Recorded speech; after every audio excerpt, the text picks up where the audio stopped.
जय माता दी दोस्तों चैत्र नवरात्रि का पावन पर्व पूरे 9 दिन तक मनाया जाएगा। इस बार कोई भी नवरात्रों की शय नहीं है, इसीलिए माता रानी का आशीर्वाद पूरे 9 दिन तक बरसेगा। नवरात्रि के 9 दिन आदि शक्ति माँ दुर्गा के 9 स्वरूपों को समर्पित होते हैं। नवरात्रि के 9 दिन माता रानी के 9 अलग अलग स्वरूपों का पूजन व प्रार्थना की जाती है। देवी पुराण के अनुसार नवरात्रि के 9 दिन माता रानी अपने अलग अलग 9 स्वरूपों में अपने भक्तों के घर विराजमान रहती है। ऐसे में हम सभी कोशिश करते हैं कि माता रानी को प्रसन्न करके उनकी कृपा प्राप्त कर सकें। इसीलिए दोस्तों आज की इस वीडियो में हम आपको बताएंगे एक ऐसा छोटा सा उपाय जिसे अगर आप कर लेते हैं तो निश्चित रूप से ही माता रानी की कृपा आपके पूरे परिवार पर बरसने लगेगी और सुख समृद्धि शांति और हर प्रकार के धन कमाने की परम इच्छाएं आपकी पूर्ण हो जाएंगी। तो इस वीडियो को पूरा अंत तक देखें और कमेंट बॉक्स में एक बार यदि आप माता रानी के सच्चे भक्त हैं तो एक बार माता रानी का नाम अवश्य लिख दें, पूरे सच्चे हृदय से लिख दें। साथ ही वीडियो को शेयर अवश्य करें और कमेंट बॉक्स में माता रानी का नाम अभी लिखें। और जानते हैं आज की इस वीडियो में कि आज का विशेष उपाय क्या है जो आपको करना चाहिए जिससे कि माता रानी शीघ्र प्रसन्न होकर आपको कृपा दृष्टि बरसाए और आपको मालामाल बना दे। दोस्तों हिंदू धर्म में गाय को माता का स्थान दिया गया है, इसीलिए गाय को गौ माता कहा जाता है। और हिंदू धर्म में गाय को माता का दर्जा देने की वजह से ही बहुत ही पवित्र माना जाता है। यह भी कहा जाता है कि गाय में 33 कोटि देवी देवता विद्यमान होते हैं, विराजमान होते हैं, या ऐसे कहें कि 33 कोटि देवी देवता उनमें वास करते हैं। इसीलिए गौ माता को बहुत ही पूजनीय माना जाता है। कहा जाता है कि गौ माता को कुछ भी खिला देने से या उनकी सेवा करने से काफी शुभ फल की प्राप्ति होती है।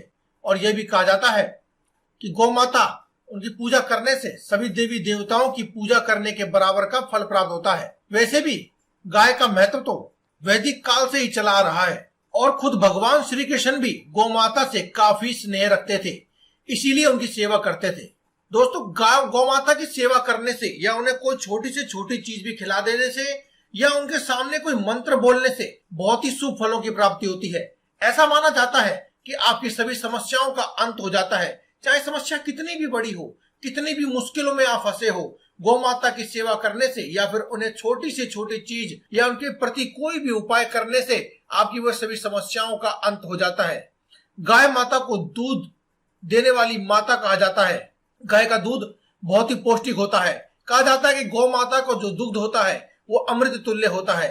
गाय के दूध से बने घी, पनीर, दही सबसे शुद्ध होने के साथ ही शरीर के लिए काफी सेहतमंद भी होते हैं। गाय का गोबर, गौमूत्र भी काफी लाभकारी माना जाता है। यह भी कहा जाता है कि गौमूत्र को पीने से कई प्रकार की गंभीर बीमारियों का इलाज हो जाता है। और गाय के गोबर से सूखे उपले बनाकर उसे जलाने से निकलने वाले धुएं से हवा में मौजूद विषैले कीटाणु भी खत्म हो जाते हैं। यही कारण है दोस्तों कि कोरोना काल में भी इसका बहुत इस्तेमाल किया जा रहा है, ताकि वातावरण में से एक और कीटाणु और विषाणुओं का नाश हो और साथ ही साथ घर में सकारात्मकता भी फैले। अगर किसी व्यक्ति के मंगल ग्रह के दोष हो या फिर सूर्य दोष हो तो ऐसे में गौ माता को यदि आप गुड़ खिला देते हैं, वहीं अगर कोई चंद्र ग्रह या शुक्र ग्रह को मजबूत करना चाहते हैं तो गौ माता को रोटी खिला देते हैं तो आपके जीवन का बेड़ा पार हो जाता है। दोस्तों आज की इस वीडियो में हम आपको यह भी बताएंगे कि आपको गौ माता को जो आटा आप खिलाते हैं, सुबह सुबह उठ करके जो आप गौ माता के लिए लोहा निकालते हैं, लोहा भी कहा जाता है, उसे जो निकालते हैं और लोहा खिलाते हैं, अगर आप उसमें एक चीज खास चीज अगर आप डाल देते हैं तो आपके जीवन में किस प्रकार से बदलाव आ सकते हैं, आपकी रूठी हुई किस्मत भी किस प्रकार से पलट जाएगी और आपके घर में सुख समृद्धि आएगी। दोस्तों इसके लिए दोस्तों आप सुबह सुबह उठ जाएं, जल्दी उठने के बाद स्नान आदि कर लें और अपने नित्य कर्मों से निर्वृत्त होकर के आप स्वच्छ होकर अपने रसोई घर में जाके आप गौ माता के लिए उनके निवेद आप आटा लगाएं, या फिर जो भी आप नित्य अपने घर के लिए खाना बनाने के लिए आटा लगाते हैं वही आटा लगाएं। और उस आटे में बस नमक ना डालें, थोड़ा सा आटा अगर आप हो सके तो आप अलग से लगा लें और उसके अंदर थोड़ा सा गुड़ और थोड़े से काले चने जो रात को आपने एक रात पहले ही भिगोए हो, ऐसे चने थोड़े से चने आप डाल दें और उसका एक लोहा बना करके गौ माता को खिला दें। ऐसा माना जाता है कि गौ माता को यह खिलाने से आपके घर में चाहे दरिद्रता कितनी भी हो, कितनी भी पुरानी हो, बड़े से बड़ा कर्जा हो या फिर अटका हुआ पैसा हो, वह भी मुक्त हो जाता है और रुका हुआ व्यापार भी चल पड़ता है। और अगर आपके कोई नए काम में कोई व्यवधान आ रहे हैं या मुश्किल आ रही है तो वह भी आपकी दूर हो जाती है। दोस्तों, वैसे भी कहा जाता है कि हर दिन की सुबह जब भी आप घर में रोटी बने तो पहली रोटी आप गाय को जरूर खिलानी चाहिए या फिर एक रोटी उनके लिए जरूर निकालनी चाहिए। आज की इस वीडियो में हम आपको बताएंगे कि पैसे की तंगी को दूर करने के लिए या फिर धन की प्राप्ति की इच्छा को पूरा करने के लिए आप कौन सा उपाय कर सकते हैं। दोस्तों, जब भी आप अपने घर में गाय के लिए रोटी बनाएं तो रोटी बनाने के बाद उस पर थोड़ा सा गुड़ या फिर शक्कर रख करके या उसमें थोड़े से चीनी के दाने डाल करके उसके बाद आप गाय को रोटी अपने हाथों से खिलाइए। गाय को रोटी खिलाने के बाद आप उनसे हाथ जोड़ करके और अपनी आंखें बंद करके अपनी मनोकामना भी कहें। हो सके तो गाय के कान में आप अपनी मनोकामना कहें। ऐसा कहा जाता है कि गाय के कान में इस प्रकार की मनोकामना कहने से आपके घर में जितनी भी समस्याएं होती हैं या आपके मन में जो भी समस्याएं हैं पैसे से संबंधित, खास करके दोस्तों अगर आपके कोई जीवन में समस्या है तो वह चली जाती है। दोस्तों, इसके साथ साथ हम आपको बताना चाहेंगे कि गौ माता के ऊपर हाथ फेरने का एक उपाय होता है जिसे बहुत ही लाभकारी माना जाता है। कहते हैं कि यह उपाय बहुत ही चमत्कारी है और इसे करने से बहुत से लोगों के जीवन में बदलाव आए हैं। दोस्तों, अगर आपकी कोई विशेष मनोकामना है, चाहे वह धन प्राप्ति की मनोकामना हो या फिर अपने जीवन में सफलता प्राप्ति की हो, रुके हुए व्यापार को आगे बढ़ाना चाहते हैं या फिर आपके घर में कोई विवाह संपन्न करने के लिए कोई मुश्किलें आ रही हैं या किसी भी प्रकार की समस्या है तो आप इस उपाय को कर सकते हैं। दोस्तों, इस उपाय के लिए आपको एक दिन पहले ही कुछ काले चने भिगो कर रख देने हैं और अगले दिन यानी जिस दिन आपको उपाय करना है उस दिन आप सुबह जल्दी उठ जाएं और अपने नित्य कर्मों से निवृत्त होकर के आप उन काले चनों को लेकर अपने घर में जो मंदिर है वहां पर बैठ जाएं और एक देसी घी का दीपक जलाएं। ध्यान रखें कि यह देसी घी का दीपक गाय का देसी घी का दीपक होना चाहिए, किसी और घी का नहीं। उसके बाद आप माता लक्ष्मी और भगवान विष्णु की पूजा करने के बाद ओम नमो भगवते वासुदेवाय इस मंत्र का 11 या 21 बार जाप करें और अपने घर में जो रसोई घर है वहां पर जाकर के आटा लगाएं और उस आटे में उन चनों को डाल दें और उससे एक रोटी बनाएं। उस रोटी के ऊपर थोड़ा सा गुड़ रख करके आप गौ माता को खिलाएं और गौ माता को खिलाने के बाद गौ माता की पीठ को सहलाएं और पीठ सहलाते हुए अपनी मनोकामना, जितनी भी आपकी मनोकामनाएं हैं या फिर आपकी जीवन की समस्या है उन्हें आप कह दीजिए। ऐसा करने मात्र से ही आपके जीवन की सभी समस्याएं खत्म हो जाती हैं और देखते ही देखते आपकी सभी मनोकामनाएं भी पूरी हो जाती हैं। इसके अलावा दोस्तों, अगर आप ये सभी उपाय करने में सक्षम नहीं है तो आज की इस वीडियो में हम आपको एक मंत्र भी बताने वाले हैं।